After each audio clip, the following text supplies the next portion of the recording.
जी। हाँ, दूसरे के घर में रहना है उसको नागा बोलते हैं। जी। सांप के जैसा, जैसे सांप अच्छा। दूसरे, हाँ नागा उसको। बहुत बड़ी बात बताए महाराज जी, कोई नहीं बताया था। नागा सन्यासी ऐसे होते हैं हाँ। कि दूसरे के घर के मकान में बनाए हुए में रहते हैं, जैसे नाग रहते हैं। जैसे नाग रहते हैं। चूहा बनाता है घर जी। और सांप जाता है उसके अंदर में घुस जाता है जी। और ज्यादा बकवास करता है उसको भी खा जाता है। और 100% मैं कहता हूँ, अभी लिख करके देता हूँ, लिख करके नहीं तो कोई को बीमारी है तो खा करके बताए, 1 घंटा के अंदर में खा कर बताए, उसको तुरंत मिलेगा आराम, तुरंत आराम। तुरंत आराम मिलेगा। कोई भी बीमारी। कोई भी बीमारी, छोटा मोटा बिच्छू वगैरह काट लेता है, इमली का बीज होता है, छीं होता है, जी।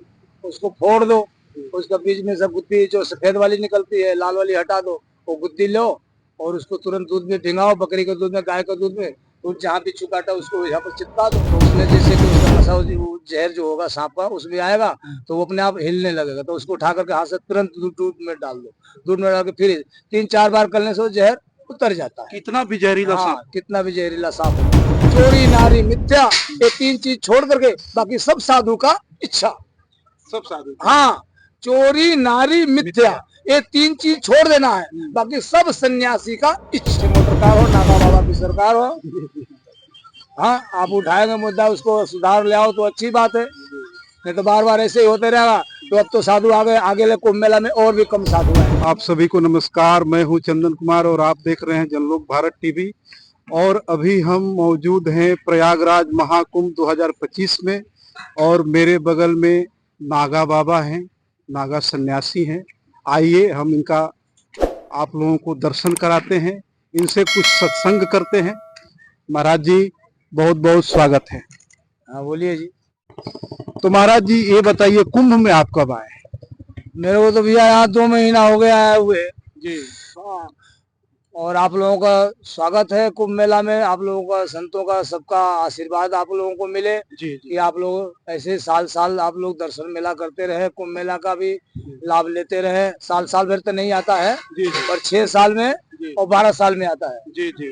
साल भर में तो वो ये आता है, जैसे कि ये माघ मेला है जो अभी जो लगा रहे पंडाल बड़े बड़े लगा रहे हैं, ये लोग आते हैं अपना करने के लिए। हाँ, तो महाराज जी इस बार कुंभ में आप आए तो कोई परेशानी वगैरह तो आपको नहीं ना हो रही है? काहे का परेशानी, हम तो अपना साधन से आए हुए, अपना साधन से बैठे हुए हैं। काहे का परेशानी, गंगा मैया के बीच में बैठे हुए हैं। परेशानी तो लोगों को हो रही है, यहाँ का पब्लिक का हो रही है, यहाँ का पंडित लोगों को हो रही है, जो कि धर्म को काट करके जगह को, साधुओं को गलत जगह में भगा दे रहे हैं। अच्छा, फिर परेशानी तो उनको हो रही है कि हमको भगा रहे हैं। हम गंगा मैया, साधु लोग कुंभ करने के लिए आया, दर्शन करने के लिए आया है और साधुओं के लिए कुंभ लगा हुआ, तो ये हमको ही भगा रहे हैं।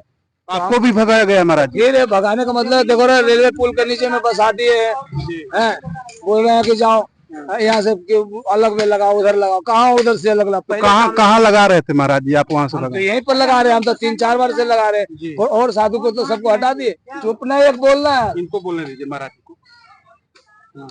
हाँ तो महाराज जी यहाँ से आपको बोल रहे हैं कि आप दूसरे जगह जाइए। हम नहीं अब जाएंगे ना, हम नहीं जाएंगे। जब से हम आए हैं, हम तो कम से कम तो 3 कुंभ मेला में तो यहाँ पर बैठ कर धुना तक चुके हैं इसके साधन से, और सबको पब्लिक संसार सब देख रहा था। हम तो यहाँ पर बैठे हुए हैं और भी महात्मा लोग थे, सबको बलपूर्वक से यहाँ से भी हटाया गया, उधर रेलवे लाइन पुल के नीचे बलपूर्वक हटाया गया महाराज जी? और क्या, बलपूर्वक हटाया गया, नहीं तो कौन यहाँ पर, जिसने साधु टेंट लगाया तो कैसे नहीं अपना बैठता। बलपूर्वक हटाया गया, जब तो रेलवे पुल के नीचे में डाल दिए। और जगह में कोई तनी वनी के पास में कहें जहाँ ध्वजा गड़ी है उसके पास में, आसपास में बसाते साधु लोगों को, अच्छा भी जगह बसे। अब यहाँ पर ऊपर से रेलगाड़ी जाती है, मुतते, बाथरूम करते, पानी थूकते, वो साधु महात्मा के ऊपर में गिरता है। क्या पूजा पाठ करेंगे, क्या उसे करेंगे? तो भगाना नहीं हुआ तो क्या हुआ है, प्रयागराज में जोड़ने का काम है। तो बताइए महाराज जी, महाकुंभ साधु संतों का ही मिलन का मेला है और फिर ऐसा आप लोगों के साथ सलूक किया जा रहा है। तो आप लोग, तुम ही लोग तो कर रहे हो, पब्लिक तो कर रही है, चैनल वाला इस बात को क्यों नहीं सुधार कर रहा है? चैनल तो महाराज जी आपके बात को उठा रहे हैं, हम उठाएंगे। अब उठाएंगे तो ठीक है, अच्छी बात है, जय जयकार है, आगे पीछे मोटर कार हो, नागा बाबा की सरकार हो। हाँ, आप उठाएंगे मुद्दा, उसको सुधार ले आओ तो अच्छी बात है, नहीं तो बार बार ऐसे ही होते रहेगा तो अब तो साधु आगे ले कुंभ मेला में और भी कम साधु आएंगे। कम आएंगे? हाँ, अभी भी कहाँ साधु कोई दिख रहा है आपको? बहुत कम दिख रहे हैं। हाँ, सब उधर में जा करके अपने कमरे में बैठे हुए साधु लोग, उनको सही व्यवस्था नहीं जुड़ी हुई है। तो महाराज जी, गांव देहात के लोग बात करते हैं कि नागा साधु लोग महाकुंभ में दिखाई देते हैं, फिर कहाँ चले जाते हैं? अपने आश्रम में चले जाते हैं, अपने कुटिया में चले जाते हैं, अपने गुफा में चले जाते हैं, जंगलों में चले जाते हैं, जहाँ पर उनका मतलब शांति मिलता है। अब बस्ती में गांव में तो रहते नहीं है हमारा नागा सन्यासी साधु लोग। तो इसलिए हम लोग जंगल में अपना आश्रम बना रखे हैं, अपना कुटिया बना रखे हैं, कोई गुफा बना रखा है, अपना उधर में आश्रम में रहते हैं। कोई आप लोगों को भगत जैसे जाता है, जो भी सेवा करता है उसी से अपना गुजारा करते हैं। हाँ, ऐसा नहीं कि सिटी में गांव में जाए भिक्षा करने के लिए, ऐसा भी कोई हमारे अनुमति भी नहीं है। और ना साधु हम सन्यासी नागा हम जाते हैं। तो महाराज जी, ये आपका आश्रम कहाँ है महाराज? इंदौर मध्य प्रदेश है। पूरा लिखा हुआ एड्रेस पूरा देख लो, पढ़ लो और बोल दो, जो भी बोलना है आपको बोल दो। हाँ, ये सब पूरा एड्रेस सनावदिया, इंदौर मध्य प्रदेश। खेड़ापति हनुमान जी, तलाई वाले बाबा राजगिरी जी महाराज हैं। तो पूरा ऊपर से ये बहुत बड़े संत का आज दर्शन हमारे चैनल पर आप लोग कर पा रहे हैं, ये बहुत ही सौभाग्य की बात है। श्री पंचदशनाम जूना अखाड़ा के ये नागा बाबा है, नागा सन्यासी हैं। दादा गुरु जी महंत नागेश्वर गिरी जी महाराज रामपुर। तो महाराज जी, थोड़ा सा आप अपने जीवन में थोड़ा ये बताते कि आप सन्यास जीवन में कब आए, कितनी वर्ष की आपकी आयु थी? तो आप बचपन से आए हुए, हमारा माता पिता ने हमको सन्यास में दे दिया है, दान में दे दिया। बस जब से हम रह रहे हैं सन्यास में, बचपन से ही हमारा। तो बहुत कम आयु रही होगी उस समय, 7 साल का आयु में हो गया। तो महाराज जी, थोड़ा नागा साधु के बारे में कुछ बताते हैं। नागा साधु किसको कहा जाता है? आजकल बहुत लोग अपने आप को बोल रहे हैं कि मैं भी नागा हूँ, मैं भी नागा हूँ। आप देख रहे हैं, सब चीज का परित्याग करना है। हाँ, दूसरे का घर में रहना है, उसको नागा बोलते हैं। सांप के जैसा, जैसे सांप दूसरे, हाँ नागा उसको। बहुत बड़ी बात बताए महाराज जी, कोई नहीं बताया। नागा सन्यासी ऐसे होते हैं कि दूसरे के घर के मकान में बनाए हुए में रहते हैं, जैसे नाग रहते हैं। जैसे नाग रहते हैं। चूहा बनाता है घर, और सांप जाता है उसके अंदर में घुस जाता है, और ज्यादा बकवास करता है उसको भी खा जाता है। पर थोड़ा रहम कर लेता है, कोई बात नहीं, तू अंदर में और चले जा, हम इधर ही से गुजारा कर लेंगे, ऊपर ही ऊपर गुजारा कर लूंगा। ऐसे हमारा नागा सन्यासी होते हैं। शेर जैसे जंगल में रहता, अपना दहाड़ते रहता, जंगल में रहता, अकेला रहता है, वो किसी ग्रुप में, ज्यादा में ग्रुप में नहीं रहता है।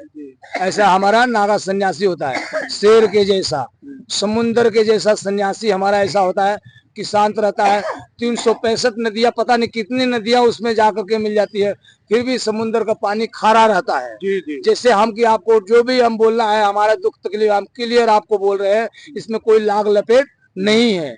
ऐसा समुद्र है, ऐसा सन्यासी है, ऐसा सन्यासी का भाव है, ऐसा साधु का भाव है, ऐसा नागा बाबा का भाव है। सांड के जैसा, सांड के जैसा। सांड समझते? सांड नंगा घूमते रहता। बोल दो तो लोग बुरा नहीं माने तो बोलते सच्चा लंड फकीर का घूमे गली गली का बीच। सांड के जैसा हम लोग नंगा है, देखो, और गली गली के बीच कितना दुनिया आ रही है, जा रही है, हम लोग ऐसे रहते हैं। हम अपने कर्मों से सही है तो ठीक है, जैसे कि अपना हम जा रहे हैं, हमको भूख लगी है, तो सांड है, सांड के जगह पर रख लो मेरे को, कोई बात नहीं है, सांड के जगह पर रख लो।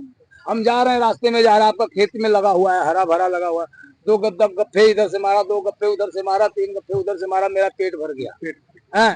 अब जा करके बार बार तुम उसको लाठी मारोगे, डंडा मारोगे, तो हम खाएंगे नहीं, जा रहे तुम्हारा उजाड़ करेंगे।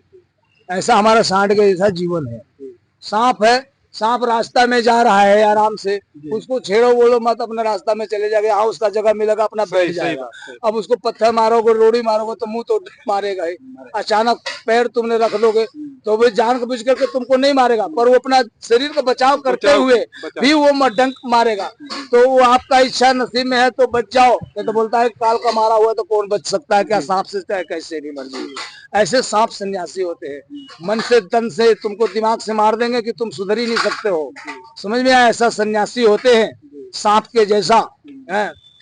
और फिर समुन्द्र के जैसा सन्यासी होते हैं, जिसमें कि कितनी नदियां मिल जाती है। बाकी सब पानी पीने के जैसा है नदियों का, ठीक है, काला है, पीला है, कैसा भी पानी पीने के जैसा मीठा है। और समुन्द्र का पानी कैसा है? खारा है। और 365 जितनी भी नदियां हैं सब पूरे देश का समुन्द्र में जाकर के मिल जाती है। सागर भी जाकर के समुद्र में मिल जाता है, पर समुद्र का पानी कैसा होता है? खारा होता है। ऐसा हमारा सन्यासी को जो भी बात करना है क्लियर करना है, कोई लाग लपेट वाली बात नहीं है अपने पास में।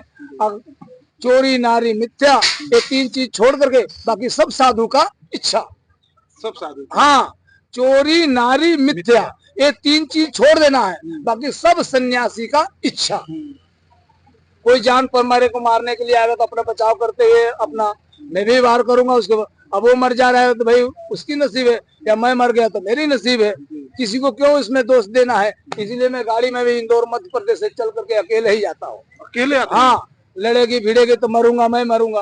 अगर दूसरा लड़ेगी भिड़े कोई मर गया तो मैं दोषी ठहरा जाऊंगा, अरे उसका हाथ पैर टूट गया वो मर गया, वो बाबा के साथ में गाड़ी में गया। तो मैं इसीलिए दोषी लेकर के नहीं चलता हूँ, खुद अकेले मरूंगा गड़ूंगा, कहाँ क्या होगा, मैं अकेले ही चलता हूँ। हाँ महाराज जी देखिए, इतना गूढ़ रहस्य आपने बताया। बहुत लोग नागा साधु को ये समझते हैं कि जो नागालैंड के रहने वाले हैं उनको नागा साधु कहते हैं, लेकिन आपने जो बताई नाग के जैसा नागा साधु, ये बहुत बड़ी परिभाषा आपने महाराज जी दी है। अभी तक ये परिभाषा किसी के मुंह से हमने नहीं सुना था। आपने बहुत बड़ी और बहुत अच्छी परिभाषा नागा साधु की बताई है। तो महाराज जी ये बताइए बाबा कि आप लोगों के पास मान लीजिए कि बहुत साधना है, तपस्या, कठोर तपस्या, इतनी सर्दी में आप यहाँ पे मान लीजिए कि निर्वस्त्र बैठे हैं, दिगंबर भेष में बैठे हैं, तो कुछ जीवन में सफल होने के लिए जो गृहस्थ लोग हैं, पारिवारिक लोग हैं, उनको अगर सफलता चाहिए, घर परिवार से क्लेश खत्म हो, समाप्त हो, तो उनके लिए कुछ उपाय बताइए। शांति चाहिए, मौन चाहिए। उसको क्लेश को खत्म करने के लिए मौन चाहिए, शांति चाहिए। सबसे बड़ा शांति होगा और मौन होगा, उसके बाद में प्रेम होगा। जब प्रेम होगा तो जाकर के फिर घर परिवार इकट्ठा होगा। ये मतभेद होते रहता है खुद लोगों का गलतियां से, दूसरे का गलती से नहीं। अपन तुम गलती करोगे आगे तो फिर बच्चे भी गलती करेंगे, कहीं ना कहीं वो सुधरने का कोशिश करेंगे। क्या है, जो भी आपको गलती करना है तो अपने बच्चों के सामने नहीं करना है गलती। कुछ भी गलती आप बोल रहे हैं, चाहे कुछ भी लड़ाई बातचीत हुई है आपकी, आप घर के फैमिली तक मत पहुंचने दो, बाहर का बाहरी काम निपटा दो, बाहर का बाहर। तो इस तरीके से घर आपका सुधर सकता है। घर पर भी ध्यान दो, अपने ऊपर में भी ध्यान दो। हाँ तो महाराज जी, नागा साधु आप लोग इतना कठोर तपस्या करते हैं और इतना सर्दी का, इतना ठंडी का मौसम है, इसमें निर्वस्त्र रहते हैं महाराज जी, सर्दी आप लोगों को नहीं लगता है? क्यों नहीं लगता है, शरीर हमारा भी तो माता पिता से, ये कोई आसमान से तो आया नहीं है। तो इसलिए ऐसा है कि साधना है, साधना करेंगे जब भी सन्यासी होंगे, नहीं साधन करेंगे तो क्या सन्यासी है। साधना मतलब ये भी है, और आप आए आपको भी साध रहे, तो ये सन्यासी जीवन है। तो महाराज जी, आप तो बहुत सारा कुंभ अभी तक देखे होंगे आपने अपने जीवन में।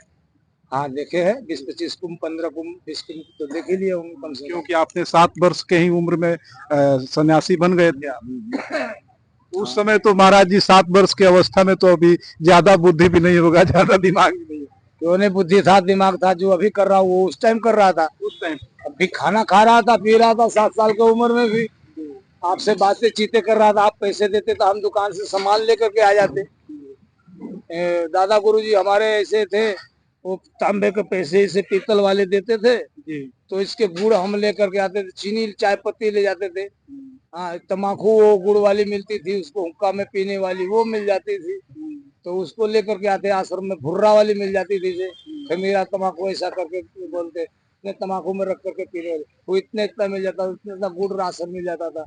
आजकल तो 1000 रुपया देने के बाद में हाथ में पकड़ के सामान चले आओगे, और उस टाइम में 1-2 पैसा का आप सामान पूरे सिर पर नहीं लेकर के आ सकते। महाराज जी, गांव देहात में लोग बात करते हैं कि भाई नागा साधु से डरना चाहिए, बहुत ये लोग वो होते हैं, मार देते हैं, गाली दे देते हैं, इसके बारे में क्या कहेंगे महाराज जी, क्यों लोग डरते हैं नागा साधु? आपको क्या मैंने बोला कि जैसे कि सांप के जैसा ना, अब सांप रास्ता पकड़ के जा रहा है, उसको छेड़छाड़ करोगे तो डंक मारेगा ही मारेगा। इसीलिए डरते हैं कि साधु के सामने कुछ गलती काम करोगे, डिस्टर्ब करोगे तो मारेगा, गाली देगा, कुछ ना कुछ बोलेगा, बर्दाश्त नहीं करेगा।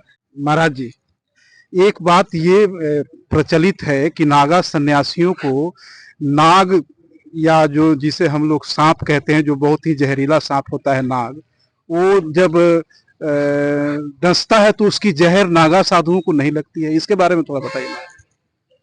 नहीं लगती है, क्योंकि उतना पी रखता, दिन भर खाना पीना नशे में, गांजा भांग में रहता है, इतने तो क्या लगेगा उसको। नहीं लगती है, उसका जहर लगता ही नहीं। लगता है जहर पर, वो जैसे जहर पर पचा रहा है वैसे उसको कंट्रोल कर लेता है। तो कोई इसके पीछे तपस्या, महाराज जी सुने थे कि कोई तपस्या है, वरदान प्राप्त है आप लोगों को कि नाग का जहर नहीं लगेगा? तो वही वरदान के लिए तो तुम्हारे सामने बैठा हूँ कि ये सब चीज नहीं होना चाहिए अपने शरीर में। अपना शरीर को रोक सकता हूँ और दूसरे को भी रोकूंगा। भाई अपना शरीर को हेल्प कर सकता हूँ, सेवा कर सकता हूँ, रोक सकता हूँ, सेफ्टी कर सकता हूँ, तो दूसरे को भी सेफ्टी करूंगा। तो इसीलिए जड़ी बूटी साधु लोगों को मालूम भी होता है वो कि ऐसे करेंगे, ऐसा करेंगे तो ये इसका जहर है, उसका तो उतर जाएगा, उसका ऐसा करेंगे तो ऐसा उतर जाएगा। हाँ, बहुत सारी चीज है इसके अंदर में उतारने के लिए। सांप का जड़ी, हाँ, जिसमें कि बोलते हैं कि अपना वो मेढक के अंदर में होता है जी। वो मन का काला काला होता है। जब बोलते हैं मेढक ना, वो पीला बारिश बारिश का ट्र बोलते हैं, तो इधर काला काला से निकलता है, उसको बोलते हैं मन का। मन का। हाँ, वही मन का होता है। हाँ। किसी को सांप अगर काट दे जी। तो वो रहेगा मन का आपके पास में, तो दूध में डाल करके जहाँ सांप काटा उसी जगह में चिपका दो, चिपक जाएगा, बिल्कुल चिपक जाएगा। बिल्कुल चिपक जाएगा वो। हाँ। और फिर उसको ऐसे चिपक जाएगा। हाँ। तो उसमें जैसे कि उसका नशा, वो जहर जो होगा सांप का उसमें आएगा। हाँ। तो वो अपने आप हिलने लगेगा, तो उसको उठा करके हाथ से तुरंत दूध में डाल दो। दूध में डाल के फिर 3-4 बार करने से वो जहर उतर जाता है। कितना भी जहरीला हाँ, सांप, कितना भी जहरीला सांप हो। केले का पेड़ में हर सांप काट दिया, केले का पेड़ काटो, बीचों बीच से फाड़ो उसका, और उसके अंदर से निकाल दो, और फिर आदमी को केले के बीच में लंबा लेटा करके, और फिर केले का ऊपर से लगा करके और मुंह मोटा करके नीचे से अच्छा मुंह छोड़ दो, सांस आने दो, और केले का पेड़ को गंगा में पानी में डाल दो, पेड़ रस्सी में बांध दो, पानी में उसको ऐसे झूलने दो, आदमी ऑटोमेटिक जिंदा हो जाएगा 2 दिन में, 1 दिन में। हाँ, ऑटोमेटिक जिंदा हो जाएगा, उसको कोई जहर उतारने की जरूरत नहीं है। ये तो बहुत बड़ी बात है। छोटा मोटा बिच्छू वगैरह काट लेता है, इमली का बीज होता है, जो चीनी होता है, उसको फोड़ दो, उसका बीज में से गुत्ती जो सफेद वाली निकलती है, लाल वाली हटा दो, वो गुत्ती लो और उसको तुरंत दूध में भिंगाओ, बकरी के दूध में, गाय के दूध में, तो जहाँ बिच्छू काटा उसको यहाँ पर चिपका दो, दूधी को। हाँ, वो है गुत्ती को, वो जो इमली का जो चिया है, जो बीजा है। अच्छा। हाँ, जो बीजा है इमली का, वो तुरंत ऐसे चिपका दो, अगर चिपक जाएगा। बिच्छू कटा हुआ जहर जब छोड़ेगा, जब खत्म होएगा। रोज रोज प्रतिदिन बेल का पत्ती खाओ। बेल का पत्ती? हाँ, कोई बीमारी नहीं आदमी को शरीर में हटता है ना, बेल पत्ती तोड़ो, सवेरे शिव जी के ऊपर में चढ़ाओ, मतलब 2-3 पत्ती तोड़ो, तीन पत्ती का एक पत्ती होती है, 3 पत्ती में, एक डाली में 3 पत्ती होती है, तो 2-3 डाली तोड़ लो, उसको शिव जी महाराज जी के बारे में रख करके अगरबत्ती धूपबत्ती वगैरह जो भी जल चढ़ाना चढ़ा दो, और फिर बाद में थोड़ी देर के बाद में नमस्कार करके वो पत्ती उठा लो, एक पत्ती उठा लो, एक जड़ी उठा लो उसमें से, और पूरा 3 जो पत्ती है उसको आराम से उसको चबा चबा के खा लो। पान से भी ज्यादा अच्छा, एकदम बिल्कुल घुल जाएगा, आपको कहीं रुकेगा ही नहीं मुंह के अंदर। ये बीमारी, कोई सी भी बीमारी हो, XYZ आदमी को जल्दी जल्दी से। कितने दिन खाना पड़ेगा? अरे कम से कम 2-4 दिन खाए, और उसको अच्छा लगने लगे तो प्रतिदिन खाते रहे, उसमें कोई नुकसान की बात नहीं है जी। और 100% मैं कहता हूँ, अभी लिख करके देता हूँ, लिख करके नहीं तो कोई को बीमारी है तो खा करके बताए, 1 घंटा के अंदर में खा कर बताए, उसको तुरंत मिलेगा आराम, तुरंत आराम मिलेगा। कोई भी बीमारी, कहीं पर दर्द भी करता है, एक पत्ती चबाओ, शरीर का दर्द तुमको ऑटोमेटिक महसूस होने लगा, कम होने लगा।